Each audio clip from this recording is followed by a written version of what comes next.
ये कहानी एक ऐसे लड़के के बारे में जिसे लोग डीमन स्लेयर कहते थे। वो एक सर्कस में काम करता था। ये सर्कस असल में सर्कस नहीं बल्कि एक एरिना था। ये कहानी एक ऐसे लड़के के बारे में जिसे लोग डीमन स्लेयर कहते थे। वो एक सर्कस में काम करता था। ये सर्कस असल में सर्कस नहीं बल्कि एक एरिना था। एक दिन सर्कस के लीडर ने एक गॉब्लिन खरीद लाया। इस सर्कस में ज्यादातर फाइटर इंसान नहीं बल्कि डीमंस और मॉन्स्टर थे, जिसे वो डीमन स्लेयर से फाइट करवाते थे। एक दिन डीमन स्लेयर सैर के लिए निकला। पीछे पीछे कुछ बच्चे उसको फॉलो करने लगे। उसने उनको डरा दिया और वो सब डर कर भाग गए। फिर उसने एक बॉटल बियर खरीदी और देखा कि कुछ लोग एक बिल्ली को मार रहे थे।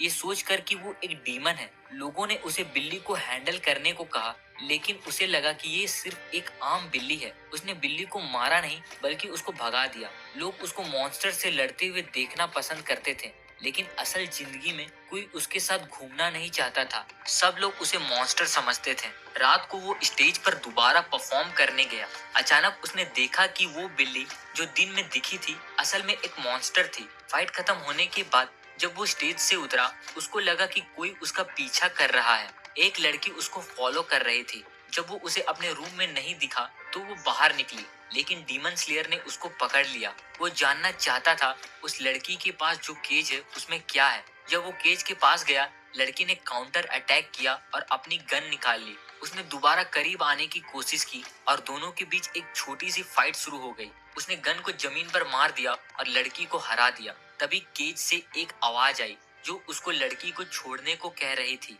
उस लड़की ने अपनी गन छुपाकर उस केज को दोबारा उठा लिया। केज के अंदर से आवाज ने बताया कि वो डीमन स्लेयर को पहचानती है। वो एक हाफ डीमन और हाफ इंसान है, जिसके साथ कई एक्सपेरिमेंट हुए थे और उसके शरीर में कई डीमन डाल दिए गए थे। वो ये भी जानती थी कि रोज डीमन पावर यूज करने से उसकी लाइफ खत्म हो रही है और जल्द ही डीमन उसको पूरा कंज्यूम कर लेगा। केज से जो आवाज आ रही थी, उसने एक डील ऑफर किया। तभी केज का पर्दा हटा और एक लड़की का सर दिखा जिसका नाम आया था। वो एक इमोर्टल थी जो 900 साल से जिंदा थी। उसने कहा कि सिर्फ डीमन उसकी इमोर्टैलिटी को खत्म कर सकते हैं, लेकिन एक हाफ डीमन ने उसका ये हाल किया था, जिसकी वजह से वो पूरी तरह नहीं मरी। 1 साल पहले एक हाफ डीमन ने उसका शरीर चुराया था, पर वो केवल उसके मास्टर को देख सकी, जो एक बूढ़ा फॉरेनर था जिसकी आवाज भारी थी और हाथ में एक छड़ी थी। आया चाहती थी कि डीमन स्लेयर उसको मारे और बदले में वो उसकी जिंदगी लंबी करने का रास्ता बताएगी। लेकिन तभी डीमन स्लेयर ने कहा उन्हें कहीं और जाके बात करनी चाहिए ताकि उसको दोबारा सर्कस में फाइट ना करना पड़े।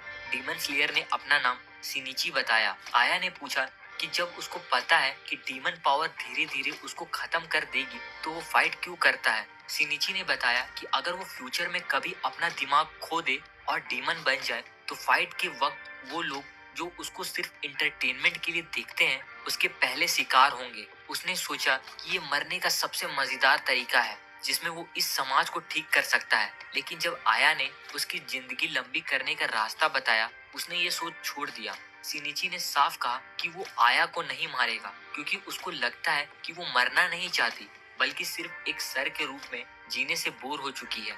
लेकिन वो उसका शरीर वापस दिलाने में मदद करेगा, क्योंकि जिस बूढ़े ने उसका शरीर चुराया है उसी ने सिनिची को हाफ डीमन बनाया था। उसने आया से पूछा क्या उस बूढ़े की छड़ी पर एम लिखा था और आया ने इसे कंफर्म किया। अब डील बदल गई। आया को पता था कि उसका शरीर यूरोप में है, यानी उन्हें अब एक लंबा सफर तय करना होगा। सिनिची ने पूछा कि उसकी जिंदगी लंबी कैसे हो सकती है। आया ने बताया कि उसको केवल इमोर्टल का एक सेल को खाना है, जिससे उसका इम्यून सिस्टम स्ट्रांग हो सके और वो अपने डीमन साइड को कंट्रोल कर सके। लेकिन वो अपने सिर का कोई भी पार्ट नहीं देने वाली।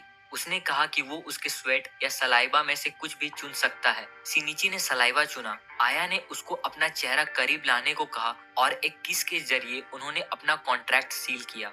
वहीं फ्रांस के एक जंगल में एक वैम्पायर पिता और उसका बेटा हिरन का शिकार कर रहे थे। पिता बंदूक यूज करता है, लेकिन हिरन की तेजी के कारण वो बंदूक काम नहीं आता। उसने बंदूक छोड़ दिया और हाथों से हिरन को पकड़ने के लिए दौड़ा। बेटा पूछता है कि अगर वो बंदूक का इस्तेमाल नहीं कर सकता तो उसने लाया ही क्यों। पिता ने बताया कि ये बंदूक उसे मेयर ने तोहफे में दिया था, इसलिए वो एक बार ट्राई करना चाहता था। काउंट ड्रैकुला के मरने के बाद से वैम्पायर इंसानों के साथ रहने लगे थे, क्योंकि उन्हें इंसानों के खिलाफ लड़ने से बेहतर उनके साथ रहना सेफ लगा। घर वापस आते वक्त बेटे ने पिता से पूछा कि वो चांदी की चीजें क्यों रखता है। पिता ने बताया कि ये इसलिए कि दूसरा शिकारी इन्हें वेम्पायर के खिलाफ यूज ना कर सके। घर के स्टोरेज रूम में जाते ही पिता ने एक चांदी की बुलेट देखी जिसमें वेम्पायर का खून लगा था। घबराहट में वो अपने परिवार को ढूंढने निकला। उसने अपने बड़े बेटे और बटलर को देखा और जब उसने अपनी वाइफ और छोटी बेटी के बारे में पूछा तो पता चला कि वाइफ कमरे में है और छोटी बेटी मेड के साथ गाना गा रही है। घर में कोई भी घुसपैठिए का निशान नहीं था। वो अपनी वाइफ के कमरे में गया पर वो ये देखकर घबरा गया, उसकी वाइफ की मौत हो चुकी थी। कुछ दिन बाद कई जर्नलिस्ट उसके घर पे आने लगे। वो लॉर्ड गोडार्ड था और 20 साल तक इंसानी खून ना पीने की वजह से उसे एक आम नागरिक का हक मिला था। लेकिन कुछ भेदभाव करने वाले लोग उसे निशाना बनाते थे। जर्नलिस्ट ने उसे घेर लिया। वो प्रेस से कुछ नहीं बोलना चाहता था, लेकिन एक छोटी जर्नलिस्ट लड़की एनी ने पूछा कि वो इस केस के बारे में क्या करना चाहता है। गोडार्ड ने एक डिटेक्टिव हायर करने का फैसला किया है क्योंकि पुलिस पर उन्हें भरोसा नहीं था। एनी को शक हुआ कि उसने आया और सिनिची को हायर किया है और गोडार्ड ने उसकी बात को कंफर्म किया। वहीं आया और सिनिची लॉर्ड गोडार्ड से मिलने जा रहे थे। गोडार्ड के मुताबिक आया और सिनिची पहले भी काफी मॉन्स्टर रिलेटेड केस सॉल्व कर चुके हैं। हालांकि इनकी असली पहचान और सच जानना थोड़ा मुश्किल था, फिर भी उन्हें पुलिस से ज्यादा भरोसा इन पर था। गाड़ी से उतरते वक्त सिनिची ड्राइवर से किराए कम करने के लिए बहस करने लगा। आया चाहती थी कि वो बेचारे ड्राइवर को तंग ना करे, लेकिन सिनिची ने किराया कम करवा ही लिया। पर जब बात पैसे देने की आई तो सिनिची के पास कुछ नहीं था, इसलिए उसने ड्राइवर को लॉर्ड गोडार्ड से पैसे लेने को कहा। ड्राइवर रोने लगा और गोडार्ड के पास गया। उसने गोडार्ड से शिकायत की कि कैसे सिनिची उसे तंग कर रहा था। गोडार्ड ने उसे शांत होने को कहा और अपने बटलर को उसे पैसे देने को कहा। फिर सिनिची ने खुद को गोडार्ड से इंट्रोड्यूस किया। तभी गोडार्ड ने आया की आवाज सुनी तो उसे लगा कि ये मेड शिजुको बोल रही है, लेकिन आया ने शिजुको को कहा कि वो उसका सामान रख दे, जिससे गोडार्ड और कंफ्यूज हो गया क्योंकि उसे समझ नहीं आया कि आया की आवाज कहाँ से आ रही थी। फिर जब उनकी काम की बात शुरू हुई, सिनिची ने केज से पर्दा हटाया और गोडार्ड और उसके दोनों बेटों को दिखाया कि आया सिर्फ एक सिर है, वो सिर्फ अपने दिमाग का इस्तेमाल करके जिंदा थी। आया ने गोडार्ड से पूरा क्राइम सीन दोहराने को कहा। गोडार्ड उन्हें अपने वाइफ के कमरे में ले गया। वैम्पायर का शरीर जल्दी सड़ जाता है, इसलिए उसकी वाइफ को दफना दिया गया था, लेकिन उसकी फोटो अभी भी थी।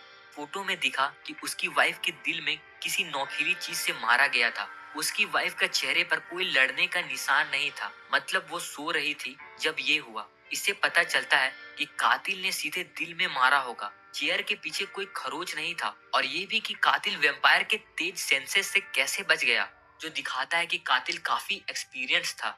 बाहर कोई जख्म नहीं था, तो शायद कातिल ने होली वाटर का इस्तेमाल किया होगा कुछ छुपाने के लिए। होली वाटर की बोतल वही थी जिसके मुंह पर खून के दाग थे। एक और प्रॉब्लम था, स्टोरेज रूम में सिल्वर का स्टेक जिसकी चाबी सिर्फ गोडार्ड और बटलर के पास थी, और वैम्पायर चांदी को छू नहीं सकते क्योंकि अगर वो ऐसा करते हैं तो वो जल जाते हैं, जिसे हील होने में काफी हफ्ते लग सकते हैं। इससे आया को 7 पॉइंट समझ में आए। पहला, कातिल कोई करीबी होगा जो वाइफ के सेंसेस से बच सका। दूसरा, कातिल ने रात को क्यों अटैक किया जबकि वैम्पायर दिन में कमजोर होते हैं। तीसरा, स्टोरेज रूम का ताला टूटा हुआ क्यों था और होली वाटर की बोतल यहाँ क्यों छोड़ी गई। चौथा, कातिल को सिल्वर के स्टेक के बारे में कैसे पता था और वाइफ का कमरा और उसके सोने का टाइम कैसे मालूम था। पांचवा, कातिल ने सिल्वर के स्टेक को वापस स्टोर में क्यों रखा। ये सब सुनकर गोडार्ड को चक्कर आने लगे। अचानक उसकी छोटी बेटी उसे ढूंढते हुए वहां आई, लेकिन सिनिची को देखकर डर कर भाग गई। आया ने कहा कि वो छठा और सातवां पॉइंट बाद में बताएगी। फिर आया ने गोडार्ड के पूरे परिवार के साथ डिनर किया। ड्राइवर को भी बुलाया गया, लेकिन वो कंफ्यूज होकर इधर उधर देख रहा था। आया का सिर्फ सर देखकर वो हैरान था। गोडार्ड का परिवार सिर्फ खून पीता था अपनी ताकत बनाए रखने के लिए। बाकी सभी गेस्ट को नॉर्मल खाना दिया गया और आया को कुछ खाने की जरूरत नहीं थी। गोडार्ड के परिवार को दोनों डिटेक्टिव की काबिलियत पर शक था। उन्हें लगा कि ये दोनों धोखेबाज और भरोसे के लायक नहीं है, लेकिन गोडार्ड को ये दोनों थोड़े अजीब लेकिन काफी तेज लगे जब वो उनसे इन्वेस्टिगेशन की बात कर रहा था। तभी आया ने अपनी काबिलियत दिखाने का फैसला किया और ड्राइवर से उसकी वाइफ के साथ लड़ाई के बारे में बात करने लगी। ड्राइवर हैरान होकर पूछता है कि आया को कैसे पता वो अपनी वाइफ के साथ लड़ाई करता है। आया कहती है कि ड्राइवर शराबी था, लेकिन उसकी वाइफ ने उसे पीने से मना किया। आया ने उसकी शर्ट देखी जिसमें धब्बे थे, जिससे पता चलता है कि वो अक्सर अपने सर पर खाना गिराया करता था और उसकी वाइफ बार बार उसे धोती थी। ऐसा तभी होता है जब वो पूरे नशे में भंड हो। दूसरी बात ये थी कि उसकी दाढ़ी सेव नहीं थी, लेकिन शर्ट एकदम साफ थी, बटन भी दोबारा सिले हुए थे। इससे पता चलता है कि वो एक हफ्ते से नहीं पिया, क्योंकि उसकी शर्ट एक हफ्ते से धुली नहीं थी। ये साफ था कि उसकी वाइफ उसके शराब पीने से तंग आ चुकी थी, इसलिए उसने परिवार में शांति के लिए पीना छोड़ दिया। उसे एहसास हुआ कि उसे अपने ध्यान रखने वाली वाइफ की कदर करनी चाहिए और उसने शराब छोड़ने का फैसला किया। गोडार्ड के बड़े बेटे को यकीन हो गया। उसे लगा कि आया भी बिल्कुल शर्लॉक होम्स जैसी तेज है। आया ने केस के बारे में उनसे और पूछा। गोडार्ड की वाइफ की बॉडी लगभग 1:30 में मिली थी और उनके परिवार का आदत था कि 12 बजे वो साथ मिलकर ऐसे ही डिनर करते थे। 12:30 बजे गोडार्ड की वाइफ ने खाना खत्म किया और अपने कमरे में आराम करने चली गई। खाने के बाद गोडार्ड अपने बड़े बेटे से लाइब्रेरी में मिलता है, जहाँ टाउन मैनेजमेंट की बात होती है। छोटी बेटी भी वहीं थी। फिर गोडार्ड शिकार पे चला गया। जब वो स्टोर रूम में अपने सामान लेने गया तो कुछ अजीब नहीं था। बाहर जाते वक्त उसका दूसरा बेटा उसके साथ गया और दोनों जंगल में साथ थे जब तक घर वापस नहीं आए। गोडार्ड ने हिरन पर 3 गोली चलाई, लेकिन निशाना चूक गया था। बड़े बेटे को भी ये 3 गोलियों की आवाज सुनाई दी थी। पिता के शिकार पर जाने के बाद बड़ा बेटा रीडिंग रूम में वापस गया और अपनी बहन को मेड के पास छोड़ दिया। आया ने दूसरे बेटे से पूछा कि खाना खत्म होने से लेकर शिकार पर जाने तक वो क्या कर रहा था। ये सवाल सुनकर वो चिढ़ गया, लेकिन आया ने कहा कि अगर वो बेकसूर है तो उसे घबराने की कोई जरूरत नहीं। दूसरा बेटा सबसे ज्यादा शक के दायरे में था, क्योंकि 12:30 से 1 बजे तक वो अपने कमरे में था और उसने कोई आवाज नहीं सुनी। आया ने मेड से पूछा कि 12:30 से 1:30 तक वो क्या कर रही थी। मेड ने बताया कि वो सफाई कर रही थी, लेकिन जब छोटी मिस अपने भाई को तंग कर रही थी तो उसने छोटी मिस के साथ 1:30 तक समय बिताया। इस बीच वो 1-2 मिनट के लिए बाथरूम गई थी और वापस चली आई। छोटी बेटी ने उसकी बात को कंफर्म किया। बटलर के बारे में पता चला कि वो बस काम कर रहा था और गोडार्ड का शेड्यूल अरेंज कर रहा था और वो उस वक्त हमेशा अकेले ही होता था। सबका जवाब सुनने के बाद आया ने कहा कि कातिल घर का ही कोई बंदा है, क्योंकि जैसा उसने पहले बताया, अगर कातिल बाहर का होता तो ये सब पॉसिबल नहीं होता। तभी छोटी बेटी दौड़ पड़ी और मेड उसके पीछे चली गई। डिनर खत्म हुआ और आया ने शिजुको से कहा कि घर के दोनों सर्वेंट पर नजर रखे। तभी बड़ा बेटा उनके पास आता है और उन दोनों डिटेक्टिव को धमकी देता है कि उसकी माँ का कातिल वो नहीं है। आया को पता था कि वो कातिल नहीं है, क्योंकि उसने डिनर के वक्त सबके हाथों को देखा था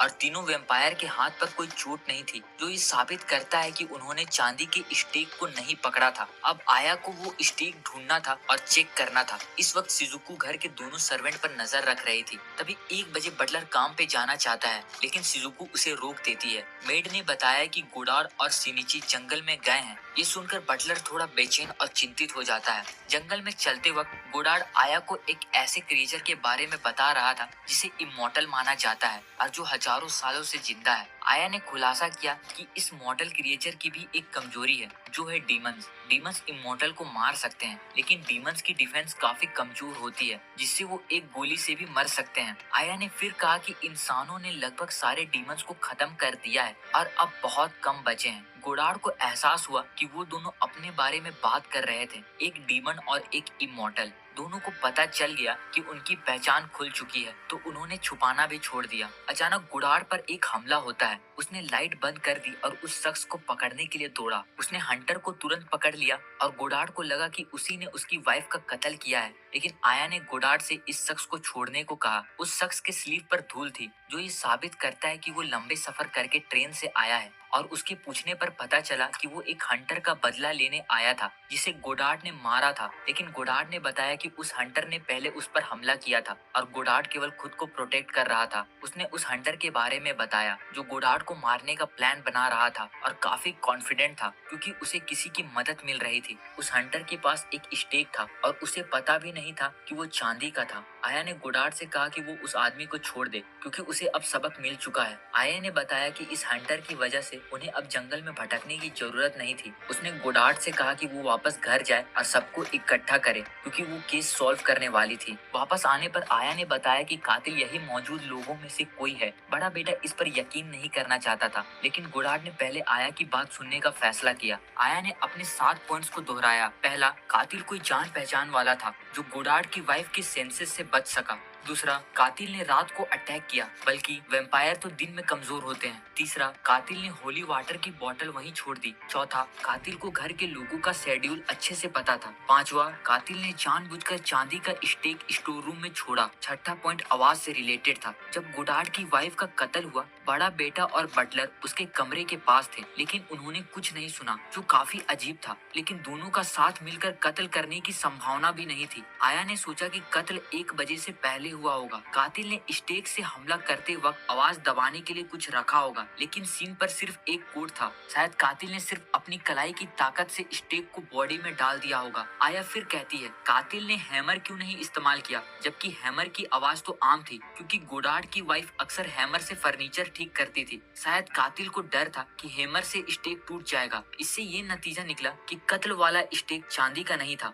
स्टोर रूम में गोडार्ड ने जो चांदी का स्टेक देखा, वो शायद एक झूठा निशाना था। लेकिन ऐसा कौन सा मटेरियल होगा जो गोडार्ड की वाइफ की मौत का कारण बने, लेकिन हैमर से टूट जाए। आया ने इसे छोड़कर 7वां पॉइंट पर ध्यान दिया। वाइफ के कमरे में मिली बोतल असल में होली वाटर के लिए नहीं थी, क्योंकि बोतल बाहर से तो गंदी थी, पर अंदर से भी साफ नहीं थी। अगर उसमें पानी होता तो बोतल के अंदर गंदा कैसे रहता? मतलब बोतल शुरू से खाली थी और झूठ के लिए वहां रखी गई थी। लेकिन गोडार्ड की वाइफ के जख्म में होली वाटर के निशान थे। इससे आया ने अंदाजा लगाया कि कातिल ने होली वाटर को जमा कर स्टेक बनाया और उसे कत्ल किया होगा। सीन पर कोट खून के छींटों से छुपने के लिए इस्तेमाल हुआ होगा। जमा हुआ स्टेक जल्दी पिघल गया होगा और वाइफ की त्वचा को नुकसान पहुंचाया होगा। फिर कातिल ने वाइफ का खून लिया होगा और गोडार्ड के शिकार पर जाने का इंतजार कर रहा होगा और फिर स्टोर रूम में जाकर झूठा क्राइम सीन बनाया होगा। और इस सब का मतलब ये था कि गोडार्ड समझे कि कत्ल 1 बजे के बाद हुआ होगा, ना कि पहले, ताकि 12:30 से 1 बजे के बीच गायब हुए शख्स कातिल लगे। इस हिसाब से 2 लोग शक के दायरे में थे, मेड और उनका दूसरा बेटा। लेकिन कातिल को इतना मजबूत होना था कि स्टेक बॉडी के अंदर डाल सके और झूठा सीन बनाने का वक्त भी उसके पास हो। सबसे ज्यादा शक दूसरे बेटे पर गया। दूसरा बेटा बोलने लगा कि वो वैम्पायर है, वो चांदी का स्टेक या होली वाटर नहीं छू सकता। ये सच था, लेकिन आया ने कहा कि अगर कातिल ने अपने चांदी से घायल हाथ काट दिए हो और फिर नया हाथ उगाया हो तो बात अलग है। इससे ये साबित हुआ कि दूसरा बेटा ही कातिल था। वो घबरा गया और आया पर हमला करने दौड़ा, लेकिन सिनिची ने उसे पकड़ लिया और बाहर फेंक दिया। आया के मुताबिक दूसरा बेटा इसलिए कातिल था क्योंकि वो इंसानों के खिलाफ था और उनसे नफरत करता था। लेकिन गोडार्ड ने इंसानों से दोस्ती करने का फैसला किया था। उसने ये केस बनाया ताकि गोडार्ड को होश आए। उसने ही उस हंटर से कांटेक्ट किया जिसने गोडार्ड पर हमला किया और छोटे बेटे ने उसी से चांदी का स्टेक और कंटेनर चुरा लिया। गोडार्ड के परिवार अक्सर चर्च जाते थे, इसलिए उसने आसानी से होली वाटर वहां से ले लिया। उसे हंटर के आयरन कंटेनर में डाल दिया और रात को जंगल में छोड़ दिया ताकि वो जम जाए। बाकी सब कुछ वैसा ही हुआ जैसा देखा गया। वहीं छोटा बेटा अब सिनिची पर हमला कर रहा था, लेकिन वो उसका मुकाबला नहीं कर सकता। सिनिची ने उसे पूरी तरह हरा दिया। जब सब कुछ साफ हो गया, वो छोटे बेटे को खत्म करने के बाद आया के पास वापस आया। आया और सुनिची जाने के लिए तैयार थे। सुबह होने वाले थी जब वो छोटी जर्नलिस्ट एनी वहां पहुंची। एनी और सिनिची का ग्रुप पहले से एक दूसरे को जानता था, इसलिए उसे पता था कि आया सिर्फ एक सिर है। सिनिची ने कहा कि अगर वो केस के बारे में जानना चाहती है तो बटलर से पूछे। तभी शिजुको और सिनिची एक दूसरे से झगड़ने लगे, जबकि आया ने गोडार्ड से पूछा कि वो ठीक है या नहीं। उसने अपनी वाइफ और अब एक बेटे को खो दिया था, लेकिन उसे अब भी दुनिया के सामने सब सच बताना था। आया ने फिर उससे छड़ी वाले शख्स के बारे में पूछा कि क्या गोडार्ड ने पहले उसे कहीं देखा है। गोडार्ड ने बताया कि वो उससे हाल ही में मिल चुका है। उस बूढ़े आदमी ने उसे लंदन चलने का ऑफर दिया, लेकिन उसने मना कर दिया था। इस नए क्लू के साथ सिनिची और आया ने अपना सफर जारी रखा। आगे हम 2 नए कैरेक्टर को देखते हैं। एक सफेद बालों वाला जिसे फैंटम ऑफ द ओपेरा के नाम से जाना जाता था, और दूसरा ब्लॉन्ड था जिसके पास फैंटम के लिए एक काम था, जो था लंदन के एक म्यूजियम से हीरा चुराने का, जहाँ डिटेक्टिव शर्लॉक होम्स काम कर रहा था। फैंटम ने ये काम एक्सेप्ट कर लिया।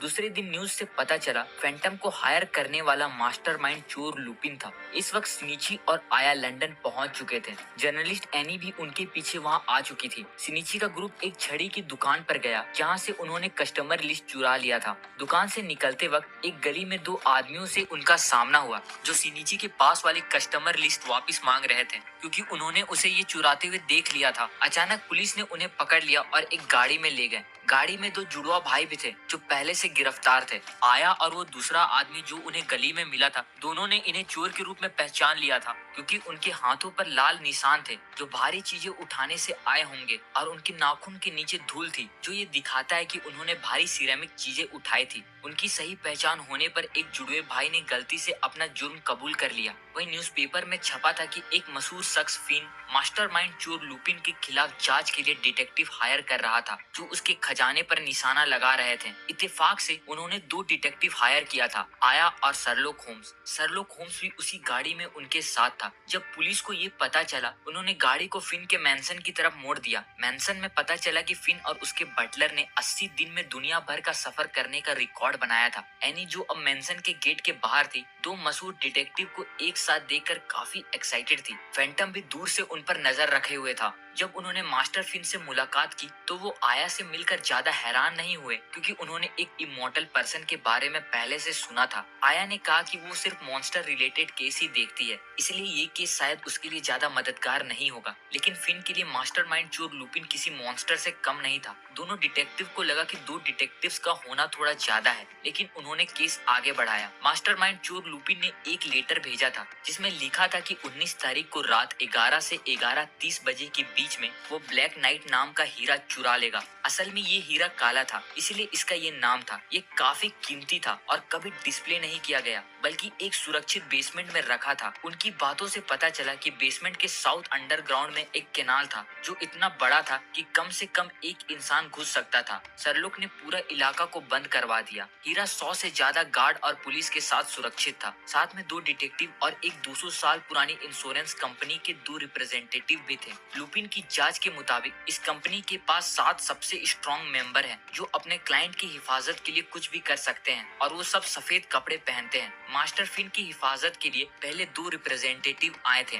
नंबर 5 रेनॉल्ड और नंबर 7 फातिमा। आया ने रेनॉल्ड को पहचान लिया जो उनके लिए सबसे बड़ा रुकावट था। रेनॉल्ड ने भी आया और सिनिची को देखकर अपनी नफरत दिखाई क्योंकि वो इंसान नहीं थे। इसके बाद मास्टर फिन उन सभी को बेसमेंट की ओर ले जाते हैं जहां उन्होंने हीरा रखा था। इस जगह को खोलने के लिए 3 चाबियां और 4 लोगों की जरूरत पड़ती है।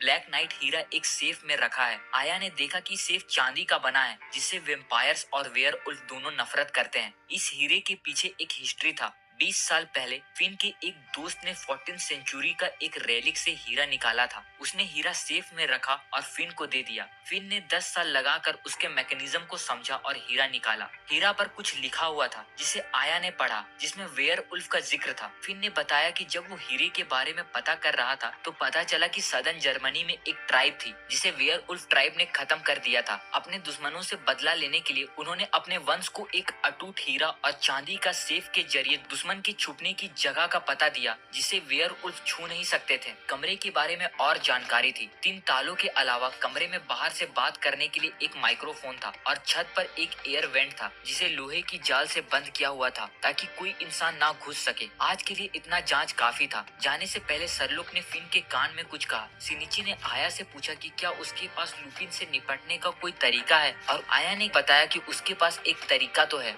19 तारीख की दोपहर को सिनिची का ग्रुप नदी के किनारे बैठा था। आया ने कहा कि वो वैक्स म्यूजियम जाना चाहती है तो शिजुको रास्ता पूछने चली गई। उसी वक्त सरलॉक का असिस्टेंट वाटसन और सरलॉक का भाई एक कमरे में गए जहां सरलॉक बैठा था। उन्होंने महसूस किया कि वो शख्स सरलॉक नहीं है क्योंकि सरलॉक का नाखून इतना लंबा नहीं था और असली सरलॉक उनके पीछे था। उस शख्स ने अपना मास्क उतारा और वो मास्टरमाइंड चोर लुपिन था। लुपिन ने ये दावा किया कि कोई भी ताला ऐसा नहीं जो वो तोड़ नहीं सकता। फिर वो विंडो से जंप करके एक कार में फैंटम के साथ भाग गया। वहीं सिनिची का ग्रुप म्यूजियम की तरफ जा रहा था जब उन्होंने सोचा कि सरलोक से एक बार मिल लेना चाहिए, लेकिन केज में आया नहीं थी। सिनिची ने गलती से किसी और का बर्ड केज उठा लिया था और ये देखकर शिजुको ने गुस्से में उसे जोर सा मुक्का मार दिया। दोनों आया को ढूंढने लगे। तभी भागते वक्त लुपिन ने शिजुको को ऑलमोस्ट टक्कर ही मार दिया था, पर वो बच गई। शिजुको ने पूछा कि क्या उन्होंने कोई बर्ड केज देखा है। लुपिन जो लड़कियों का दीवाना था, शिजुको को कार में साथ चलने को कहता है ताकि वो एक साथ केज ढूंढ सके। तभी सिनिची अचानक एनी से दोबारा मिलता है और वो दोनों साथ में आया को ढूंढने निकल जाते हैं। सरलुक के भाई के घर पर सरलुक ने कहा कि उन्हें सिनिची और आया से सावधान रहना चाहिए क्योंकि उसे लगता है कि वो भरोसे के लायक नहीं है। उसने कहा कि आज की रात हीरा वेयरवुल्फ ट्राइब को ढूंढने का क्लू हो सकता है और शायद सिनिची और आया हीरा चोरी होने से ना रोके बल्कि खुद उसे चुराने की कोशिश करेंगे। सड़क पर जिस शख्स ने गलती से आया का केज उठाया था उसने आया को देखकर घबराहट में केज सड़क पर फेंक दिया। एक कार ने आया के केज को टक्कर मार दी और ये कार क्रिमिनल जुड़वा भाइयों का था। दोनों पुलिस से भाग चुके थे और जब से उन्होंने आया को देखा था उनकी नजर उसी पर थी। उसी वक्त शिजुको वहां से गुजर रही थी और जैसे ही उसने आया को जुड़वा भाइयों की कार पर देखा उसने तुरंत उनका पीछा किया। एनी और सिनिची भी पास में ढूंढ रहे थे।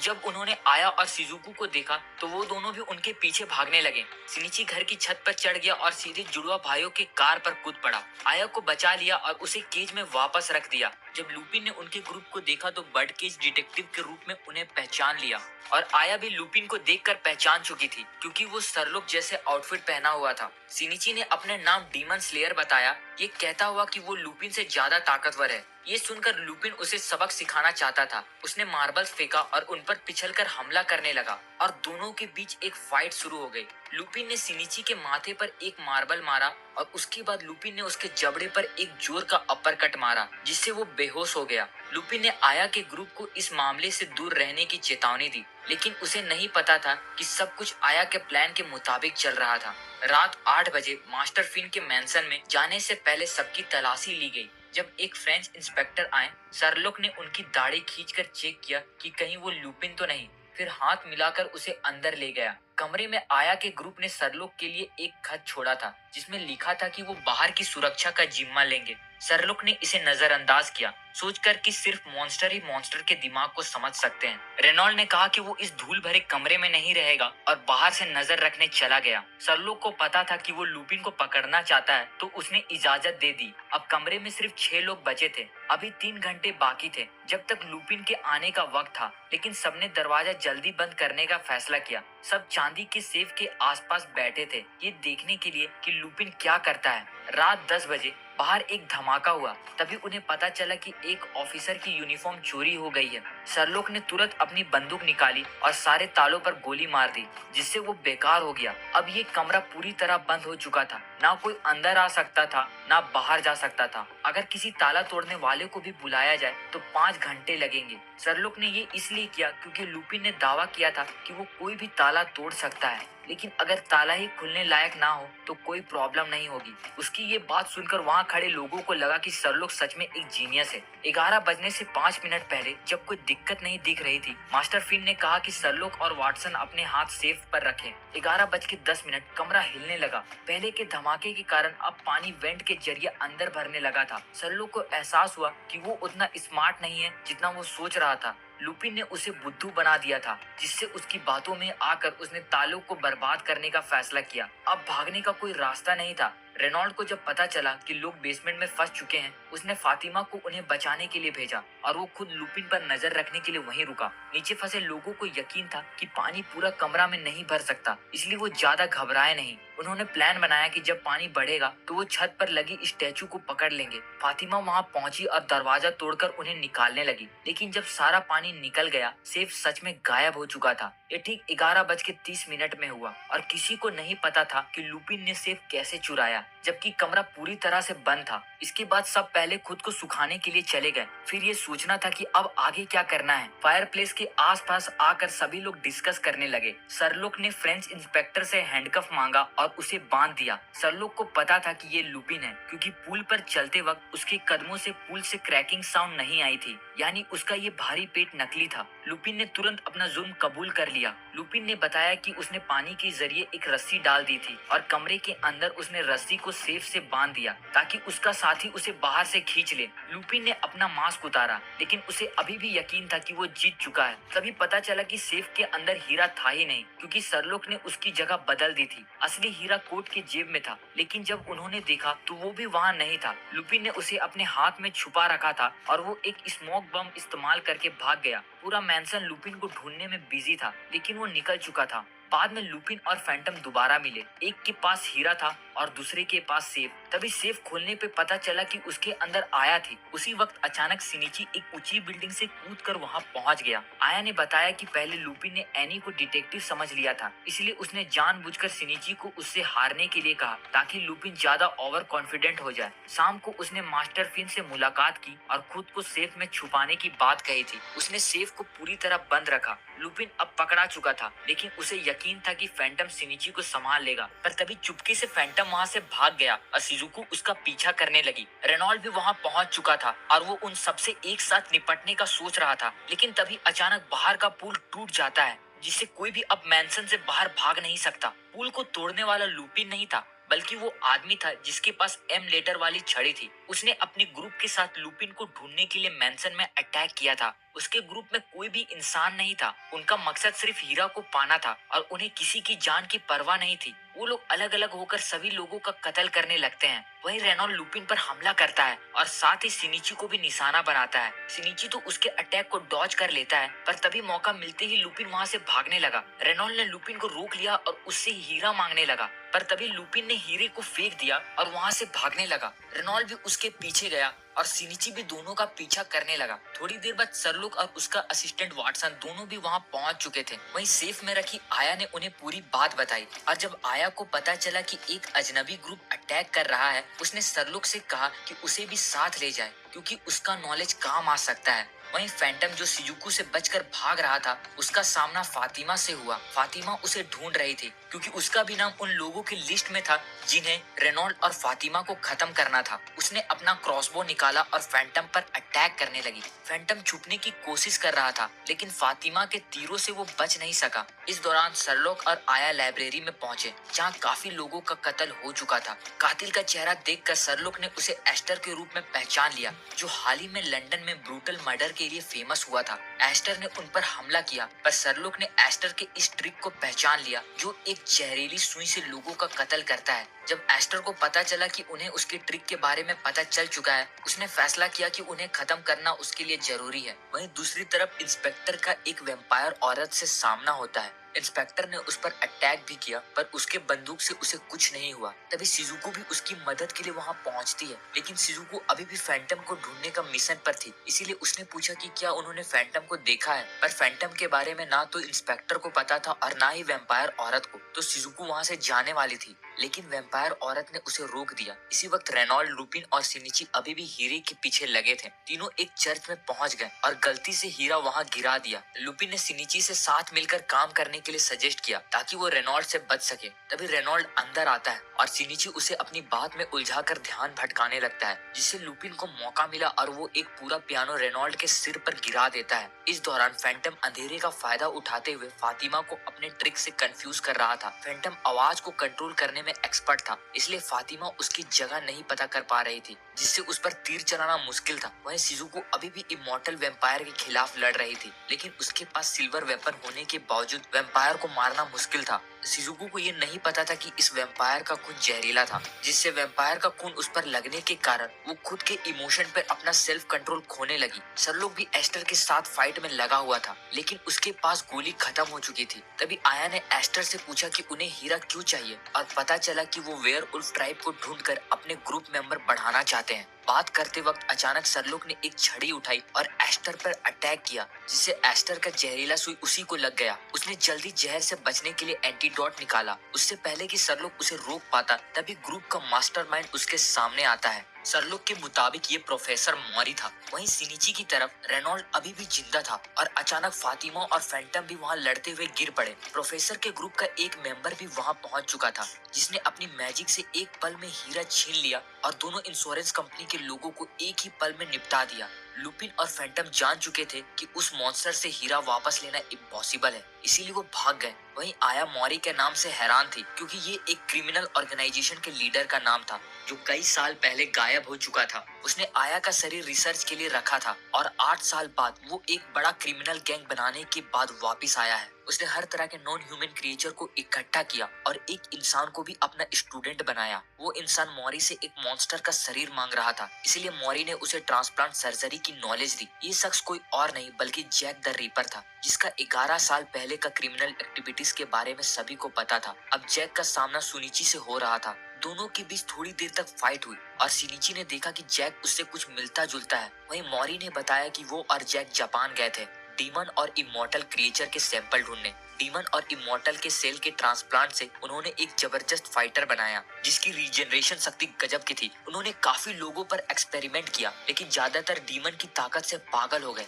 जैक के लिए उन्होंने बैलेंस एडजस्ट किया। मौरी को पता चला कि आया का इमॉर्टल बॉडी भी एक तरह का डीमन हाइब्रिड था, यानी उसके बॉडी पर पहले किसी ने एक्सपेरिमेंट किया था। आया ने उसकी इस बात को कंफर्म किया और कही कि उसे उस शख्स से नफरत है जिसने उसे ये इमॉर्टैलिटी दी। मौरी ने आया के सेल का इस्तेमाल करके जैक को डीमन सेल के खिलाफ इम्यून बनाया। फिर उसने जैक को हर जगह ले जाकर दूसरे क्रिएचर का सेल इम्प्लांट किया। अब जैक में वैम्पायर की पावर थी, लेकिन वो चांदी से नहीं डरता था और धूप में चल सकता था। अब उनका अगला टारगेट वेयरवुल्फ की पावर थी, जिसका सिंपल मतलब था कि जैक अब ऐसा क्रिएचर था जिसमें इंसानी शरीर, इमॉर्टैलिटी, डिमोनिक अटैक पावर और वैम्पायर जैसी रीजनरेशन एबिलिटी थी। लेकिन इस पावरफुल क्रिएचर की भी एक कमजोरी थी, सिनिची। जैक ने सिनिची को बुरी तरह हरा दिया था, लेकिन सिनिची के अटैक ने भी जैक पर कुछ ऐसा जख्म छोड़ा जो ठीक नहीं हो रहा था। जैक को याद आया कि सिनिची मौरी का वो सैंपल था जो भाग गया था, जबकि सिनिची ने जैक को उस शख्स के रूप में पहचाना जो हमेशा उस बूढ़े के साथ रहता था। सिनिची ने उससे झूठ कहा कि वो उसका पीछा यहाँ तक बस अपना परफॉर्मेंस दिखाने के लिए किया था। ये सुनकर जैक ने उसे मारने के बजाय नजरअंदाज करने का फैसला किया। वैम्पायर औरत अब शिजुको के इमोशन पर कंट्रोल कर रही थी। तभी शिजुको ने पास रखा एक क्रॉस उठाया और उस वैम्पायर के अंदर डाल दिया। सिल्वर के होने के कारण उसे हील करना मुश्किल था और वो शिजुको को खत्म करना चाहती थी, लेकिन जैक ने एक फ्लेम छोड़कर सबको चलने का सिग्नल किया। प्रोफेसर मौरी ने देखा कि जैक को जो चाहिए था वो मिल गया, तो उसने एस्टर और विक्टर को भी चलने को कहा। जाने से पहले उसने अपने ऑर्गेनाइजेशन का नाम बैंक्वेट बताया। सिनिची सरलोक के ग्रुप से दोबारा मिला और शिजुको भी सेफली वहाँ पहुँच गई। उन्हें नहीं पता था कि लुपिन का ग्रुप कहाँ गया, लेकिन सरलोक को पता था कि लुपिन पानी के जरिए भाग चुका है। सेफ के बारे में पता लगा कि लुपिन ने मौका देखकर उसे चुरा लिया होगा और हीरा भी उनके हाथ से अब चला गया। लेकिन तभी सिनिची उन सभी को अपना परफॉर्मेंस दिखाना चाहता था। जैक अपने ऑर्गेनाइजेशन में वापस गया और प्रोफेसर मौरी को हीरा दिखाने वाला था, लेकिन उसका पॉकेट फटा हुआ था। हीरा अब सिनिची के पास था जो उसने जैक से छुपा के चुरा लिया था। आया ने हीरे पे लिखा हुआ कोड पढ़ा। उसने सरलोक से कहा कि हीरा रोशनी के सामने रखे और उसमें से एक लाइन दिखी, फैंग फॉरेस्ट। ये वही जगह थी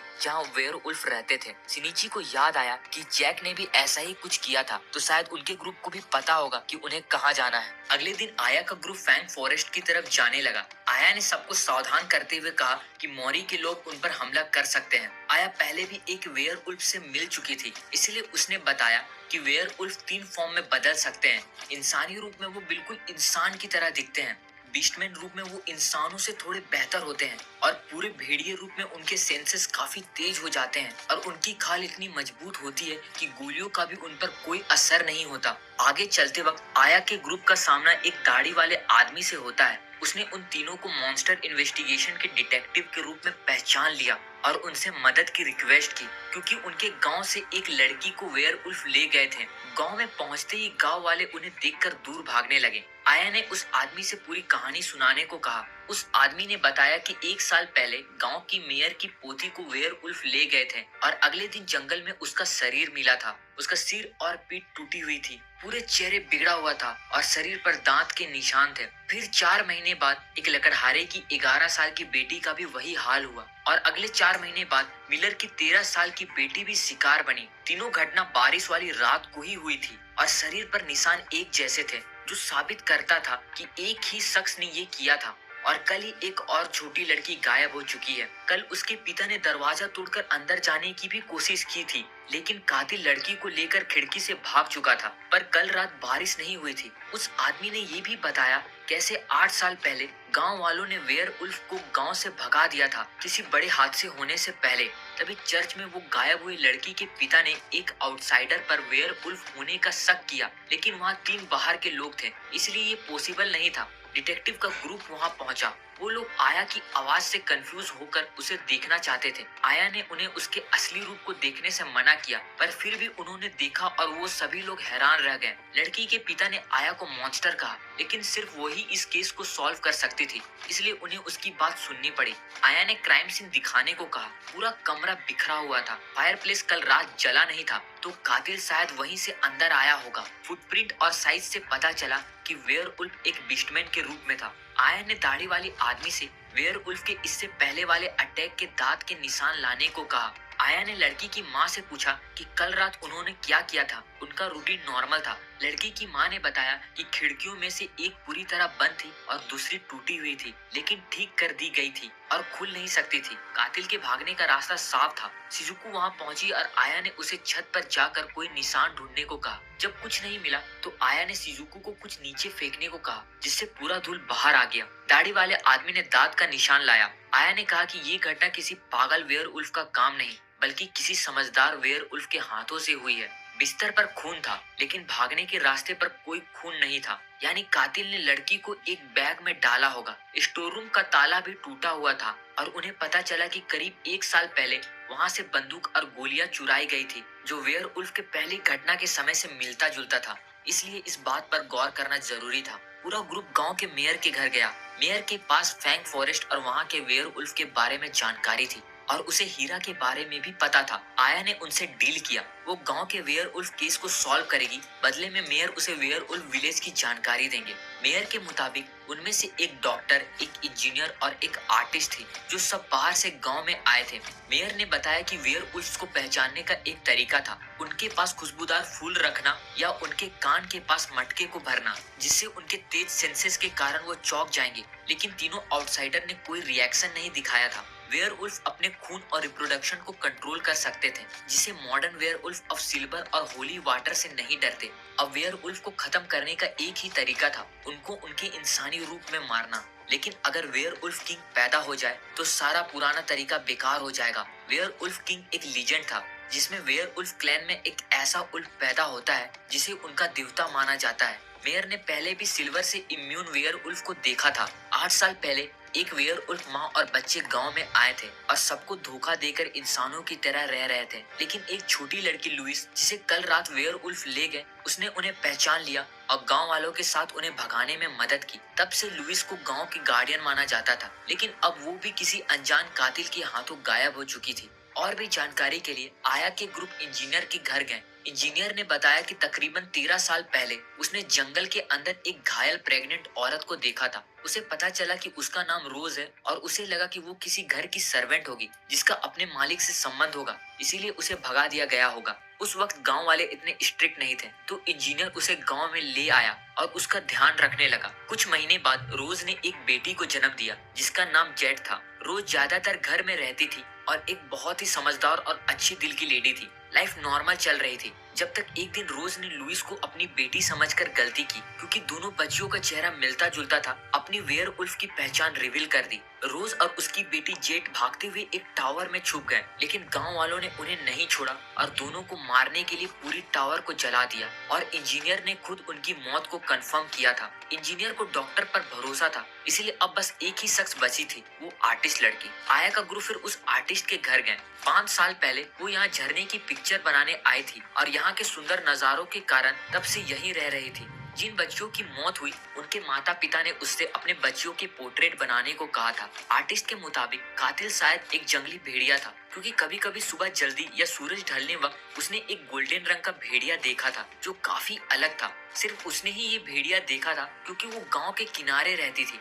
इसलिए अब गांव के लोग उस पर भी शक करते हैं। ये साफ नहीं था कि आर्टिस्ट कातिल है या नहीं, लेकिन आया को पता था कि उसने झूठ बोला था कि वो एक आर्टिस्ट परिवार से है और आर्ट स्कूल में पढ़ी है। उसके पेन पकड़ने के तरीके असली आर्टिस्ट जैसे नहीं थे और आया ने ये देख लिया था। आया के दोबारा सवाल करने पर फिर वो आर्टिस्ट लड़की सच बताने लगी। उसने कहा कि वो एक अनाथ है और अक्सर भेदभाव की शिकार होती थी, इसलिए उसने शर्मिंदगी से बचने के लिए झूठ बोला, क्योंकि उसे बचपन में ही छोड़ दिया गया था। फिर इसके बाद जब आया का ग्रुप इंजीनियर के बताए जंगल के उस इलाके में जांच कर रहा था जहां उसने रोज को देखा था, तभी बैंक्वेट ग्रुप दूर से उन पर नजर रखे हुए था। शाम को आया डॉक्टर अंकल के घर पर थी, जिसने लुइस की चीख सुनी थी जब उसे ले जाया गया था। आया ने अचानक पूछा कि लुइस के माता पिता उस छोटी लड़की के साथ कैसा व्यवहार करते थे। आया ने लुइस की व्हील चेयर को देखा था। उसके पहिए और आर्म रेस्ट गंदे और पुराने हो चुके थे, लेकिन पीछे का हैंडल एकदम नया जैसा था। डॉक्टर ने बताया कि लुइस खुद ही अपना काम करना सीख चुकी थी, तो शायद उसके माता पिता उसका उतना ध्यान नहीं रखते थे। आया ने पूछा कि क्या लुइस कभी अकेली बाहर गई थी।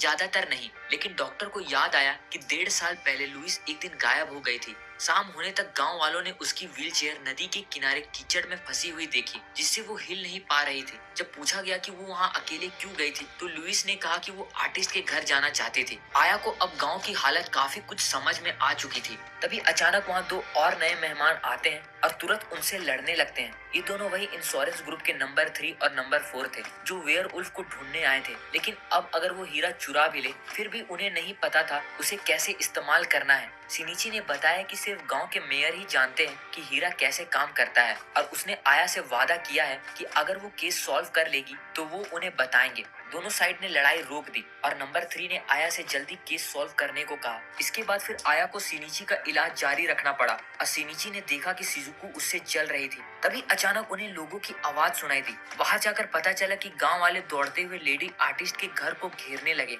आर्टिस्ट ने सबको दूर रहने के लिए चिल्लाया और कहने लगी कि वही कातिल है जिसने सारे लड़कियों को खाया है। फिर वो भेड़िया में बदल गई और बाहर की तरफ दौड़ी। नंबर 3 ने सिल्वर की गोलियां चलाई, लेकिन उसका कोई असर नहीं हुआ और वो भाग गई। आया का ग्रुप उसके पीछे भागा। तभी शिजुको ने भेड़िए पे अटैक करके उसे वहीं रोक दिया। सिनिची भी वहां पहुंच चुका था। उसने आया को साइड में फेंका और भेड़िए से लड़ाई करने के लिए तैयार हो गया। नंबर 3 और नंबर 4 भी वहां पहुंचे और कुछ गोलियां चलाई। जब शिजुको भी मदद के लिए गई, वेयरवुल्फ ने उससे बचते हुए आया को नदी में फेंक दिया। शिजुको ने आगे बढ़कर आया को बचा लिया और खुद झरने में गिर गई। हालांकि कातिल भाग चुका था, पर गांव के मेयर ने फिर भी उन्हें हीरा इस्तेमाल करने का तरीका बताया। उसने बताया कि उन्हें गांव के एंट्रेंस के पास जाना होगा, जहां जला हुआ टावर है, और वहां खड़े होकर सूरज की रोशनी का इंतजार करना होगा जब तक वो हीरे पर लिखी पोयम के पहले वर्ड से गुजर नहीं जाता। तब उन्हें वेयरवुल्फ की लोकेशन मिल जाएगी। आया का ग्रुप और वो इंश्योरेंस ग्रुप ने मेयर की बातों को मानते हुए फैंग फॉरेस्ट में वेयरवुल्फ के गांव का पता लगा लिया।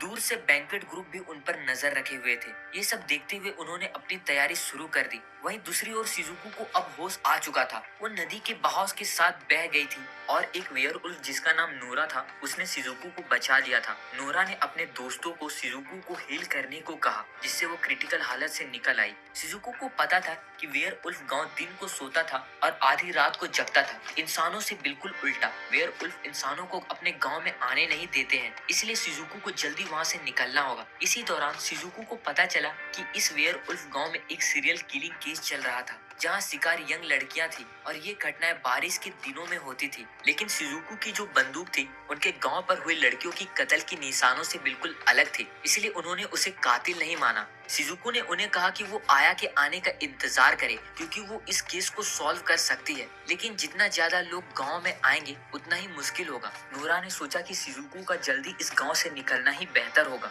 जाने से पहले शिजुको ने केस के बारे में और जानकारी मांगी। पता चला कि ये 1 साल पहले शुरू हुआ था। हर 4 महीने में एक मौत होती थी और अब तक 3 शिकार हो चुके थे। सारे शिकार के शरीर पर सीने में गोली लगी थी और गांव के मर्द हमेशा कातिल के सुराग को खो देते थे, क्योंकि बारिश सब निशान मिटा देती थी। अभी तक किसी ने गोली की आवाज नहीं सुनी थी और सिर्फ ये पता था कि कातिल एक हैंडगन इस्तेमाल करता था और अचानक हमला करने में और निशाना मिटाने में कातिल माहिर था। शिजुको को जांच नहीं कर सकी, इसीलिए वो लोग उसे बाहर निकालना चाहते थे। उन्हें एक पानी वाली जगह ढूंढनी थी ताकि शिजुको की खुशबू मिटा सके। नोरा ने मर्दों को दूर ले जाने का प्लान बनाया ताकि उसके 2 दोस्त शिजुको को निकाल सके।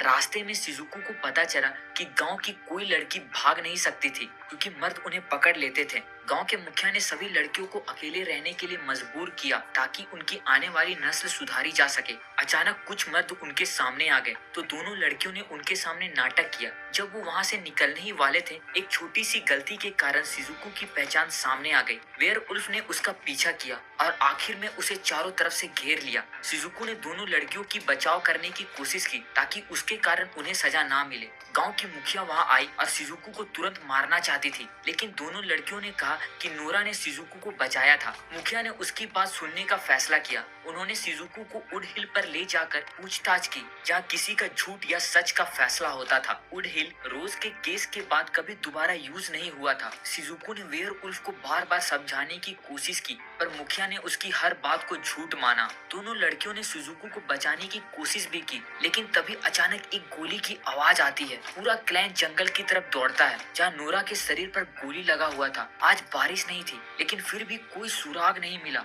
गांव के मुखिया ने शिजुको को दोषी ठहराया, लेकिन मर्दों ने कहा कि शिजुको पूरे वक्त वुड हिल पर बंद थी, तो उसने ये कैसे किया होगा। वेयरवुल्फ परेशान थे, इसलिए उन्होंने शिजुको को क्राइम सीन जांचने का परमिशन दे दिया। वहाँ बहुत कम खून था, तो शिजुको ने अंदाजा लगाया कि ये वो जगह नहीं थी जहाँ कत्ल किया गया है। नोरा का शरीर गीला था, लेकिन उसके कपड़े सूखे हुए थे, यानी वो कहीं भींगी थी। फिर अपने कपड़े पहने और फिर उसे गोली मारी गई और उसका शरीर यहाँ लाया गया। पास के एक पेड़ पर गोली की निशान थी, यानी 2 गोलियां चली थी, लेकिन सिर्फ एक की आवाज सुनाई दी। शिजुको ज्यादा मदद नहीं कर सकी, इसलिए वेयरवुल्फ ने उसे निपटाने का फैसला किया, क्योंकि वो किसी और को गांव में नहीं आने देना चाहते थे। वहीं दूसरी ओर आया का ग्रुप गांव की तरफ जा रहा था जब विक्टर ने उन पर हमला किया। उसने शिनिची और आया को एक खाई में खींच लिया और इंश्योरेंस ग्रुप से अलग कर दिया। विक्टर ने बताया कि उसने दोनों को इंश्योरेंस ग्रुप से बचा लिया और बदले में वेयरवुल्फ गांव का पता मांगा। शिनिची से पता जानने के बावजूद विक्टर को डर था कि शिनिची झूठ बोल सकता है, इसलिए उसने हीरा मांगा, ये वादा करते हुए कि वेयरवुल्फ गांव में मिलने पर वो वापस कर देगा।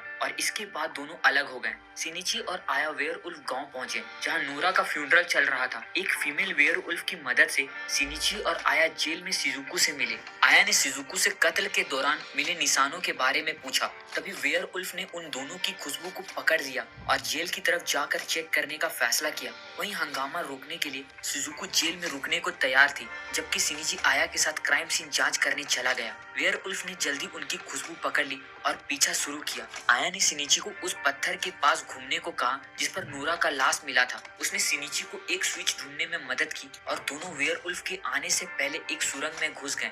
ये वही तरीका था जिससे कातिल हर जुर्म के बाद अपना निशान छुपाता था। सुरंग में अभी भी खून था और कातिल की बंदूक भी वही थी, यानी शिकार को यही मारा गया होगा और उसका शरीर को ऊपर ले जाया गया होगा। आया ने पहचान की कि ये वही बंदूक थी जो लुइस के पिता ने स्टोर रूम से चोरी होने की बात कही थी। आगे बढ़ने पर नोरा के खून का निशान मिला और एक झील दिखी। वहाँ एक कोना ऐसा था जिसे देखकर लगा कि कोई वहाँ रहता था। दीवार पर दिन काउंट करने के निशान बने थे और ज्यादा जानकारी के लिए केव में आगे जाना जरूरी था। इस दौरान इंसानी गांव में किसी को लुइस का शरीर मिल चुका था। वहीं सुरंग के अंदर आया और शिनिची ने उस लड़की आर्टिस्ट का शरीर भी सुरंग के पास देखा और ये सुरंग उन्हें इंसानी गांव तक ले जाती है। आया को समझ आया कि रोज भी सालों पहले इस सुरंग का इस्तेमाल करके इंसानी गांव में आई होगी। दोनों डॉक्टर अंकल से दोबारा मिले और उन्हें पता चला कि लुइस का शरीर मिल चुका है। लुइस के माता पिता से मिलने पर आया ने पूछा कि जब लुइस गांव की गार्डियन बनी उससे आया था, लेकिन इत्तेफाक से जेट रोज की बेटी उसी रात लुइस को वापस गांव ले आई। लुइस ने फिर रोज और उसकी बेटी का वेयरवुल्फ होने की ये बात सबको बता दी ताकि वो गांव के लिए यूजफुल साबित हो और उसे दोबारा ना छोड़ा जाए। लुइस काफी चालाक थी, क्योंकि अगर उसने उनकी पहचान नहीं खोली होती तो गांव वाले जांच करते और उसके माता पिता का उसे छोड़ने का राज खुल जाता। आया को सब कुछ समझ आने लगा और उसने वेयरवुल्फ गांव में वापस जाने का फैसला किया। दोनों सुरंग के जरिए वापस गए और रास्ते में कुछ चीजों का जायजा लिया। नंबर 3 और नंबर 4 ने भी यही सुरंग ढूंढ लिया और पूरे गांव को बुला लिया। बैंक्वेट ग्रुप की वेम्पायर लड़की वेयरवुल्फ गांव में घुस चुकी थी और उसने तबाही मचाना शुरू कर दिया। आया का ग्रुप शिजुको को जेल से छुड़ा चुका था। आया ने कहा कि वो गांव वापस जाएगी क्योंकि उसे कुछ और क्लियर करना था। उसने एक फीमेल वेयरवुल्फ से पूछा कि क्या ये सच है कि गांव वाले रात को जगते हैं और सब लोग अलग अलग रहते हैं। कंफर्म होने पर उसने शिनिची को वेयरवुल्फ का ध्यान भटकाने का काम दिया। उसी वक्त जब मर्दों को पता चला कि शिजुको भाग गई, उन्होंने तुरंत जांच शुरू की। वहीं विक्टर और एस्टर ने भी भेड़ियों की आवाज सुनते ही एक्शन लिया। शिनिची ने देखा कि 3 वेयरवुल्फ उसका पीछा कर रहे हैं और उसने चालाकी से एक एक करके उन्हें हरा दिया। आया वेयरवुल्फ क्लैन के कब्रिस्तान में पहुंची ताकि आखिरी क्लू पता कर सके। अचानक वेयरवुल्फ गांव में आग लग गई। नंबर 3 और नंबर 4 गांव वालों को वेयरवुल्फ से बदला लेने के लिए यहाँ तक ले आए थे। बैंक्वेट ग्रुप के तीनों मेंबर ने वेयरवुल्फ का कत्ल करना शुरू कर दिया। आया ने फीमेल वेयरवुल्फ से कहा कि नोरा का शरीर खोदकर उसे जांचने के लिए निकाले। उसने शिजुको को वेयरवुल्फ की मदद के लिए वापस भेजा। शिजुको बची हुई फीमेल वेयरवुल्फ को ढूंढने गई, लेकिन उसका सामना वेम्पायर लड़की से हुआ। नंबर 4 का अब विक्टर के साथ बातचीत शुरू था, जबकि नंबर 3 का सामना एस्टर से हुआ। थोड़ी देर बाद आया को पूरा मामला समझ आ गया और वो गांव वापस जाकर सबको ये सच बताने वाली थी। दोनों साइड के बीच लड़ाई चल रही थी। जब नंबर 4 ने विक्टर को जंजीरों से बांध दिया, सिनिची विक्टर की मदद के लिए आया, लेकिन नंबर 4 जंजीरों में काफी एक्सपर्ट था, जिससे सिनिची को मुश्किल हो रही थी। सिनिची को परेशान देखकर विक्टर ने अपना हाथ तोड़ दिया और नंबर 4 की तरफ फेंका। तभी मौका मिलते ही सिनिची ने उसे किक करके बेहोश कर दिया। सिनिची ने विक्टर से हीरा वापस मांगा और आया के बॉडी के बारे में पूछा। उसे पता चला कि वो अभी भी लंदन में है। हीरा वापस मांगा और आया के बॉडी के बारे में पूछा। उसे पता चला कि वो अभी भी लंदन में है और उनके हेडक्वार्टर में सुरक्षित है। दूर नंबर 3 और एस्टर लड़ रहे थे। नंबर 3 ने एक बेलचा ऊपर उछाला और एक एंगल से गोली चलाई जो एस्टर को जा लगी। इधर शिजुको वेम्पायर के साथ लड़ रही थी, पर इस बार शिजुको थोड़ी संभल के लड़ रही थी ताकि उस वेम्पायर का जहर उस पर दोबारा ना लगे। तभी वेम्पायर ने शिजुको को बताया कि उसका जहर किसी पर एक ही बार काम करता है। शिजुको को उसकी बात पर यकीन नहीं था, तो वेम्पायर ने उसके पैर पर एक निशान लगाया। लेकिन तभी शिजुको एक बार फिर अपना माइंड खोने लगी, पर वेम्पायर ने कहा कि उसने जो बताया था वो सच है और ये सिर्फ एक इल्यूजन था। उसने शिजुको को वहीं छोड़ दिया और वहां से चली गई। वहीं दूसरी तरफ नंबर 3 को लगा कि उसने एस्टर को मार दिया, लेकिन एस्टर ने एक नकली बॉडी का इस्तेमाल करके उसे अपनी जहरीली सुई से मार दिया। सिनिची और आया शिजुको से दोबारा मिले। सिनिची केस सॉल्व करना चाहता था, लेकिन आया ने उसे एक और काम दिया। वहीं दोनों गांव के लोग एक दूसरे से लड़ने के लिए तैयार थे। आखिर में आया आई और सबको रुकने के लिए कहा। आया ने कहा कि उसने दोनों केस के कातिल का पता लगा लिया है। वो शख्स वुड हिल पर खड़ा था और वो कोई और नहीं बल्कि लुइस और नोरा यानी रोज की बेटी जेट थी। आया सबको एक्सप्लेन करते हुए कहती है कि जहाँ लुइस का किडनैप हुआ था, सबूत दिखाता था कि कोई कमरे में नहीं घुसा था, लेकिन खिड़की से उल्फ के रूप में किसी के कूदने का निशान था। फायर प्लेस के पास जो फुटप्रिंट के निशान थे, उसके आसपास धूल होनी चाहिए थी। अगर कोई चिमनी से आया होता, लेकिन वहाँ सब साफ था, यानी ये सब जानबूझकर किया गया था। जब आया को पता चला कि जेट और लुइस एक जैसी दिखती थी, उसे शक हुआ कि जेट पहले से जिंदा थी। उस रात आर्टिस्ट का भेड़िया बनकर भागना असल में वो आर्टिस्ट नहीं बल्कि जेट थी। सिनिची के पैर पर दांत के निशान इंसानी गांव में हुए सारे कत्लों के निशान से मिलता था। आर्टिस्ट को तो उनके पूछताछ करने के बाद ही मार दिया गया था। नोरा का शरीर जो कल वेयरवुल्फ गांव में मिला, असल में गुफा के अंदर मारा गया था, क्योंकि अगर कोई इंसान वहां से गुजरता तो उन्हें लैंप चाहिए होता। सिर्फ वेयरवुल्फ अंधेरे में बिना लैंप के चल सकता है, इसलिए नोरा का शरीर भी जेट ने बनाया था। कल रात मारा गया शख्स छोटा और 1.5 साल से उस गुफा में रह रहा था, इसलिए आया को यकीन था कि कल रात जो शख्स मारा गया असल में लुइस थी, न कि वो नोरा जो लुइस बनकर रह रही थी, क्योंकि दोनों एक जैसे दिखते थे। आया ने 5 वजह बताई जिससे जेट के लिए ये सब करना पॉसिबल था। पहला, दोनों गांव आसपास में कभी बात नहीं करते थे। दूसरा, सुरंग से जेट 1 घंटे में दोनों गांव के बीच आ जा सकती थी। तीसरा, दोनों गांव का लाइफस्टाइल और एक्टिविटी टाइम बिल्कुल उल्टा था। चौथा, लुइस के अपने गांव के लोगों से बहुत कम बातचीत होता था और वेयरवुल्फ विलेज में नोरा भी अकेली रहती थी, इसलिए कोई उन्हें पहचान नहीं सकता था। पांचवा, सुरंग में झील थी जो जेट को अपनी खुशबू मिटाकर दोनों गांव में पहचान बदलने में मदद करती थी। और कल जो इंसानी गांव में लुइस का शरीर मिला, उसे जेट ने खोदकर निकाला था, जो नोरा की बॉडी थी। उसने लाश को काटकर दांत से नोच दिया और गोली का जख्म को छुपा दिया। जेट ही दोनों गांव के केस की कातिल थी। आया को लगा कि जेट ने अपना बदला के कारण ये सब किया था। 13 साल पहले रोज इस वेयरवुल्फ गांव से भागी थी और इंसानी गांव पहुंच गई थी। कुछ महीने बाद जेट पैदा हुए। कुछ समय होने के बाद लुइस ने उनकी वेयरवुल्फ पहचान सबके सामने ला दी, जिससे दोनों को जिंदा जला दिया गया, लेकिन जेट जिंदा बच गई और वेयरवुल्फ गांव भाग आई। टावर में मिला छोटा स्केलेटन असल में एक लोमड़ी का था। जेट वेयरवुल्फ गांव वापस आकर अपना नाम नोरा रखी, लेकिन इस गांव से भी वो नफरत करती थी। उसने दोनों गांव के बीच झगड़ा शुरू करने का प्लान बनाया। 1.5 साल पहले